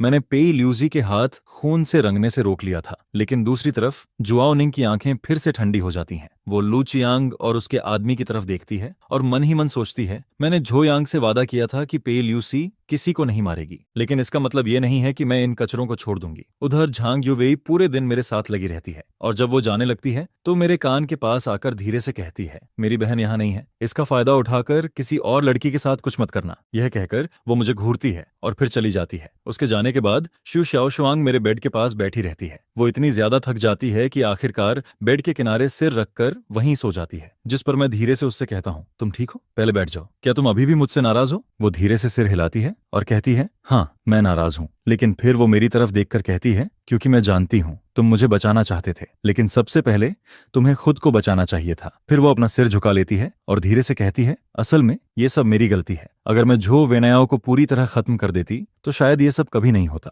झो वेनाओ ही मर्डरर है, उसी ने पैसे खर्च किए थे। उसने मुझे लाल आंखों के साथ बताया था कि मैन मास्टरमाइंड झो वेनाओ ही है, बस वो 6 साल पहले वाली अगली फैमिली रिवेंज लेने नहीं आई है। जिस पर मैं राहत की सांस लेता हूँ और कहता हूँ, खुद को ब्लेम मत करो, इस मैटर का तुमसे कोई लेना देना नहीं है। जिस पर वो पूछता है, तो क्या तुम अभी भी गुस्सा हो? अगर तुम्हें कुछ हो जाता तो 5th चाइल्ड कैसे जीता? लेकिन मैंने उसकी बीमारी को कम समझ लिया था। यह सुनते ही उसके दिमाग में इस बात का मतलब कुछ और ही बन जाता है। उसके मन में बस यही चलता है, तुम्हारे बिना मैं जिंदा नहीं रह पाता। जिस पर पेई ल्यूसी एक्साइटेड होकर उठता है और मुझे घूरने लगता है। फिर वो कहता है, मैं अब और वेट नहीं कर सकता। जिस पर मैं कहता हूँ, 1 मिनट रुको, शाओजुआंग अभी भी यहाँ है। लेकिन वो कहता है, उसकी परवाह मत करो, यांग को सिखाने दो, तुम बस मेरे साथ चलो। जिस पर उसके दुख भरे एक्सप्रेशन के साथ पी ल्यूसी आखिरकार होश में आता है और शू शाओशुआंग भी डर जाता है। जिस पर वो पूछता है, क्या हुआ? और फिर ऐसे ही मुझे दूसरी बार ऑपरेटिंग रूम में धक्का देकर ले जाया जाता है। उसी समय युनचेंग में पब्लिक ओपिनियन पूरी तरह एक्सप्लोड हो जाती है, जिस पर पेई ल्यूसी और जुआओनिंग की मदद से झो वेनाओ के हंगरी पर असासिनेशन की खबर सारे हेडलाइंस में छा जाती है। और फिर झो निंग मा जाई एर्गो को टीम पर अटैक करने के लिए भेज देती है, जिस पर झो वेनाओ पूरी तरह खत्म हो जाता है। और मैं इस भारी प्यार की वजह से हॉस्पिटल बेड पर लगभग सब कुछ कन्फेस कर देता हूँ, क्योंकि पिछली रात मेरे घाव फिर से फट गए थे। जिस पर मुझे फिर से ऑपरेटिंग रूम में ले जाया जाता है। पेई ल्यूसी चुपचाप खुद को ब्लेम करता रहता है और यहाँ तक कि शू शाओशुआंग, जो पहले गुस्सा होना चाहता था, वही उसे उल्टा समझाने लगता है। वो कहता है, रोना बंद करो, वो अब डेंजर से बाहर है। फिर हम थोड़ी देर रेस्ट करते हैं। लेकिन रात के 2 बजे तक भी मेरा ब्लीडिंग पूरी तरह बंद नहीं होता और जब मैं दोबारा जागता हूँ तब दोपहर हो चुकी होती है। जिस पर सबसे पहले मुझे जुआओनिंग का बढ़ा चढ़ा फिगर दिखाई देता है और फिर वो मेरा सिर अपनी बाहों में दबा देती है। उसकी वो पुरानी सॉफ्टनेस मुझे लगभग डुबो ही देती है, लेकिन एबॉट की वार्निंग याद करके मैं उसे धीरे से दूर कर देता हूँ, क्योंकि ये औरत इतनी टेम्पिंग थी कि मुझे पुरानी बातें याद आने लगती हैं। मैं उसके साथ बाकी 4 एक्स गर्लफ्रेंड्स को मिलाकर जितनी बार रूम नहीं लिया, उससे ज्यादा बार उसके साथ साथ ले चुका हूँ। जिस पर मुझे 6 साल पहले की बात याद आती है जब मैं सेकंड ईयर में था। उस बारिश वाली रात में मैं अभी अभी झांग युवेई को गली से छोड़कर वापस आया था और तभी मैंने जुआओ निंग को बचाया था जो पूरी तरह खून से ढकी हुई थी। शुरुआत में मैंने बस उसे उठाया और एक छोटे से किराए के कमरे में रख दिया जो मैं मुश्किल से अरेंज कर पाया था। उस समय मैं खुद भी दागों और खून से भरा हुआ था, लेकिन जैसे जैसे उसके घाव ठीक होने लगे उसका चेहरा किसी और ही लेवल का दिखाई देने लगता है,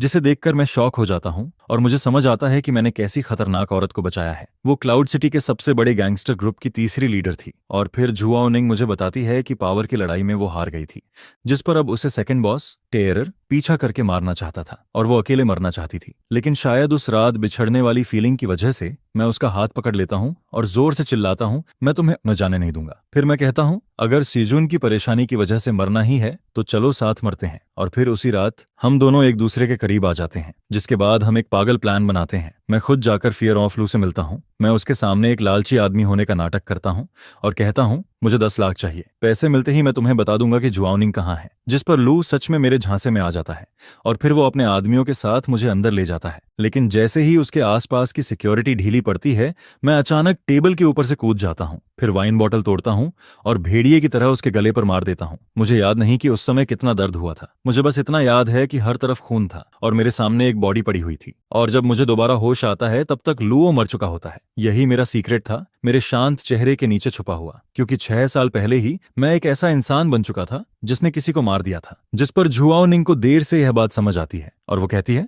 तुम पागल हो, वापस स्कूल जाओ, यहाँ का काम मुझ पर छोड़ दो। जिसके बाद वो आखिर में मुझे स्कूल वापस भेज देती है और फिर 3 महीने बाद मैं और जुआओ निंग एक साथ आ जाते हैं और उसके बाद हमारा रिलेशन काफी स्मूथली चलने लगता है। जुआओ निंग मुझसे 5 साल बड़ी है और वो इकलौती औरत है जिसने मेरे 4 लड़कियों के साथ चल रहे रिलेशन को पहले ही समझ लिया था, लेकिन फिर भी उसने मुझे एक्सेप्ट किया। यहाँ तक कि वो 3 साल पहले क्लाउड सिटी छोड़कर चली गई थी और फिर उसने मुझे पागलों की तरह ढूंढा जब तक कि उसने मेरा हॉट सर्च नहीं देख लिया। जिसके बाद वो विदेश से वापस उड़कर आ जाती है, जिस पर हॉस्पिटल बेड के सामने खड़ी जुआओ निंग की आंखों से धीरे धीरे आंसू गिरने लगते हैं और वो पूछती है, इस बार तुम कितने समय के लिए रुकने वाले हो? जिस पर मैं कहता हूँ मैं युनचेंग में रहूंगा। सच कहूं तो पिछले 3 सालों में मैं बस 4 सेकंड के लिए ही दूर गया था। फिर मैं अपना सीना थपथपाता हूं और उससे कसम खाकर कहता हूं, लेकिन जुआओ निंग मुझ पर बिल्कुल भरोसा नहीं करती, बल्कि वो धीरे से अपना कॉलर नीचे करती है और मेरी तरफ झुक जाती है, जिस पर मेरी सारी डिफेंस एक पल में टूटने लगती है और मैं लगभग कंट्रोल खोने वाला होता हूं। तभी दरवाजा खुलने की आवाज आती है और फिर झांग युवेई हाथ में लंच बॉक्स लेकर अंदर आती है। वो लाल चेहरे के साथ मुझे देख रही होती है, लेकिन अगले ही पल झांग युवेई का एक्सप्रेशन दोनों औरतों की डरावनी नजरों के बीच गायब हो जाता है, जिस पर कमरे के अंदर एक अजीब सी टक्कर शुरू हो जाती है। जुआओ निंग तुरंत झांग युवेई को पहचान लेती है, वही इंसान जिसने 3 साल पहले मुझे युनचेंग से भागने में मदद की थी। लेकिन हैरानी की बात यह होती है कि वो गुस्सा नहीं होती, बल्कि ताली बजाकर कहती है, झायोंग के हॉस्पिटल से निकलने के बाद क्यों ना हम तीनों साथ ट्रिप पर चलें। यह सुनकर झांग युवेई वहीं पर पूरी तरह स्टंट रह जाती है, क्योंकि उसने शायद कभी इस अंडरवर्ल्ड गॉडमदर की इतनी अजीब सोच इमेजिन नहीं की थी। और फिर वार्ड के अंदर की हवा जैसे पूरी तरह जम जाती है। खुद को बचाने के लिए मैं जल्दी जल्दी कहने लगता हूं कि मैं कोई औरत नहीं हूं, लेकिन मुझे बिल्कुल उम्मीद नहीं होती, क्योंकि झांग युवेई दांत भींचकर कहता है कि जब समय आएगा तब वो इस बारे में सोच लेगा। जिस पर उसकी इतनी हद तक टॉलरेंस देखकर मैं लगभग पूरी तरह उसकी सॉफ्टनेस में डूबने लगता हूं। और तभी जैसे कोई हीरो सही समय पर आता है, वैसे ही अचानक 2 लोग सामने आ जाते हैं। वो थे शु शाओशुआंग और पेई ल्यूसी की मां, जिनके आते ही वार्ड का माहौल एक पल में खराब हो जाता है, क्योंकि जुओ निंग अभी अभी हम तीनों के साथ घूमने का आइडिया दे चुकी थी। लेकिन ये दोनों इतने आसानी से मानने वाले नहीं थे, जिस पर शु शाओशुआंग गुस्से और शर्म से भर जाता है और कहता है, ऐसा मत सोचो कि तुम घायल हो तो जो चाहो वो कर सकते हो, मेरे सामने यह सब बिल्कुल नहीं चलेगा, ये पूरा का पूरा मेस है। और फिर पेई ल्यूसी तो और भी आगे बढ़ जाता है, वो सीधे मेरा हाथ पकड़ लेता है और उसका गुस्सा उसके चेहरे पर साफ दिखाई देता है। लेकिन उनकी इरिटेट रिएक्शन देखकर मुझे गुस्सा नहीं आता, बल्कि मैं वही बात दोबारा कह देता हूँ, क्योंकि बात का मतलब सच में वही था। मैंने उन्हें कहलाई इरादा नहीं किया था। जिस पर जुआओ निंग जानबूझकर अपना कॉलर थोड़ा नीचे कर देती है और फिर वो अपनी चेस्ट मेरी तरफ झुकाकर कहती है, जुयांग, तुम्हें कौन ज्यादा पसंद है, मैं या फिर सिस्टर शाओशुआंग? जिस पर इंस्टिंक्ट की वजह से मेरी नजर वहीं अटक जाती है और इसी बार मैं सच में पूरी तरह फंस जाता हूँ। जिस पर जुआओ निंग हंसने लगती है और कहती है, झाओ यांग, तुम सच में बिल्कुल भी सीधे इंसान नहीं हो। और फिर लड़कियों की चिल्लाने की आवाज के बीच मेरा घाव उम्मीद के मुताबिक फिर से खुल जाता है। इसके बाद हॉस्पिटल में बिताए गए 10 दिनों के दौरान झो वेनाओ ऐसे गायब हो जाती है जैसे हवा में खो गई हो। पुलिस उसकी सारी प्रॉपर्टी फ्रीज कर देती है और उसके खिलाफ वारंट भी जारी हो जाता है, जिस पर जुआओ निंग और शु शाओशुआंग भी पूरे क्लाउड सिटी में उसे ढूंढते रहते हैं, लेकिन उन्हें उसका कोई पता नहीं चलता। फिर जिस दिन मुझे हॉस्पिटल से डिस्चार्ज किया जाता है उसी दिन जुआओ निंग का फोन आता है और वो हल्की सी हंसी के साथ मुझे बताती है कि झो वेनाओ मिल गई है और उसे पुलिस स्टेशन वापस ले जाया गया है। जिस पर मैं पूछता हूँ वो कहाँ मिली। तब पता चलता है कि भागते समय झो वेनाओ को उसकी एक फीमेल फैन पहचान लेती है। वो फैन बाहर से छोटी और मासूम दिखती थी, लेकिन अंदर से बिल्कुल अलग थी। शुरुआत में उसने झो वेनाओ के साथ बहुत पॉलिटली बिहेव किया, लेकिन बाद में जब झो वेनाओ उसके साथ रहने लगी तब उस फैन ने उसे ड्रग्स दे दिए और आयरन चेन से बांध दिया। इसके बाद पूरे 8 दिनों तक झो वेनाओ, जो पहले सबकी नजरों में आइडल थी, अब एक कोने में बंद खिलौना बनकर रह जाती है। वो हर दिन सिर्फ डॉग बाउल में बचा हुआ खाना खाती है और फिर एक दिन दरवाजा दोबारा खुलता है जिस पर अंदर कई और फीमेल फैंस आ जाती हैं। उन सबकी आंखों में पागलपन भरा होता है। वो रोते हुए चिल्लाती हैं, मेरा भाई सिर्फ हमारा है, सिर्फ हमारा। और फिर वो झो वेनाओ के साथ बुरी तरह बिहेव करने लगती हैं, जिस पर झो वेनाओ का दिमाग आखिरकार पूरी तरह टूट जाता है। उसे पहली बार समझ आता है कि वो जिन फैंस को हमेशा कंट्रोल करती थी वही आज उसके लिए सबसे बड़ा डर बन चुके हैं, जिस पर वो हिस्टेरिकल होकर हंसने लगती है और चिल्लाकर कहती है, तुम सब इडियट्स हो। मैंने कभी सच में तुम लोगों की परवाह नहीं की। अगर तुम्हारे पास पैसे नहीं होते तो मैं कभी तुम्हारे साथ इतना बोरिंग ड्रामा नहीं करती। यह सुनते ही उन फीमेल फैंस की दुनिया पूरी तरह टूट जाती है और फिर वो गुस्से में पास रखा डॉग बाउल उठाकर उसके सिर पर मार देती हैं, जिसके बाद वो सब उसके ऊपर टूट पड़ती हैं। लगभग उसी समय पुलिस वहां पहुंच जाती है, लेकिन जब वो दरवाजा तोड़कर अंदर जाती है तो सामने का नजारा देखकर सब सन्न रह जाते हैं, क्योंकि वहां की फीमेल फैंस पूरी तरह पागल हो चुकी होती हैं और झो वेनाओ के साथ बुरी हालत कर रही होती हैं, जिस पर झो वेनाओ पूरी तरह मेंटली टूट चुकी होती है। और यहां तक कि वो फीमेल फैंस पुलिस के आने के बाद भी उन पर पागलों की तरह अटैक करने लगती हैं। फिर बाद में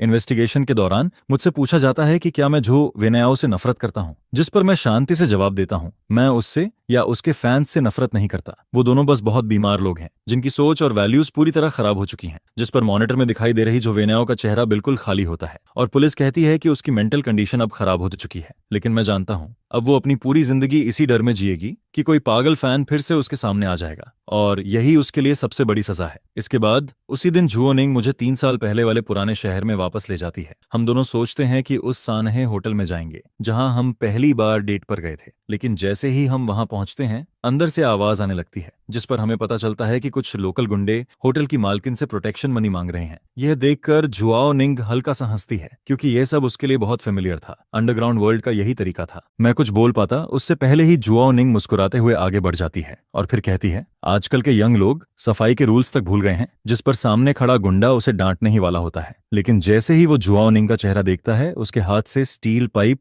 नीचे गिर जाता है, क्योंकि वो जुआओ निंग थी। भले ही उसे इस दुनिया से गए 3 साल हो चुके थे, लेकिन इस जगह पर आज भी उसका नाम सुनकर लोग डरते थे, जिस पर वो सारे गुंडे डरकर वहां से भाग जाते हैं और फिर हम दोनों उसी पुराने विंडो सीट पर जाकर बैठ जाते हैं। लेकिन तभी जुआओ निंग का फोन बजने लगता है। वो कुछ देर तक फोन को देखती रहती है और फिर उसका चेहरा धीरे धीरे सीरियस हो जाता है, जिस पर वो अपना फोन मेरी तरफ बढ़ाती है और तब मुझे पता चलता है कि शु शाओशुआंग के पिता ने अपने बिजनेस के घाटे को भरने के लिए उसकी शादी कहीं तय कर दी है। जिस पर जुआओ निंग मेरी तरफ देखकर कहती है, लगता है तुम्हारी छोटी बहन को जबरदस्ती किसी और से शादी करनी पड़ेगी, या फिर क्या वो भी मेरी तरह तुम्हारी औरत है? ये कोई सौदेबाजी का सामान नहीं है। मेरी मदद करो, पे ल्यूसी और झांग युवेई से कांटेक्ट करवाओ, क्योंकि जब वो सब मेरे साथ चलना चाहते हैं तो फिर हम सब मिलकर इस क्लाउड सिटी का आसमान बदल देंगे। क्लाउड सिटी होटल की सबसे ऊपर वाली फ्लोर पर शादी के नाम पर एक बैंक्वेट चल रहा होता है, लेकिन असल में वहां एक टेकओवर होने वाला होता है, जिस पर शु शाओशुआंग झू मो के साथ अपने पिता के पास बैठी होती है और सामने वही लोग बैठे होते हैं जिनसे उनका कर्ज जुड़ा हुआ था। फिर जैसे ही रिंग एक्सचेंज होने वाली होती है,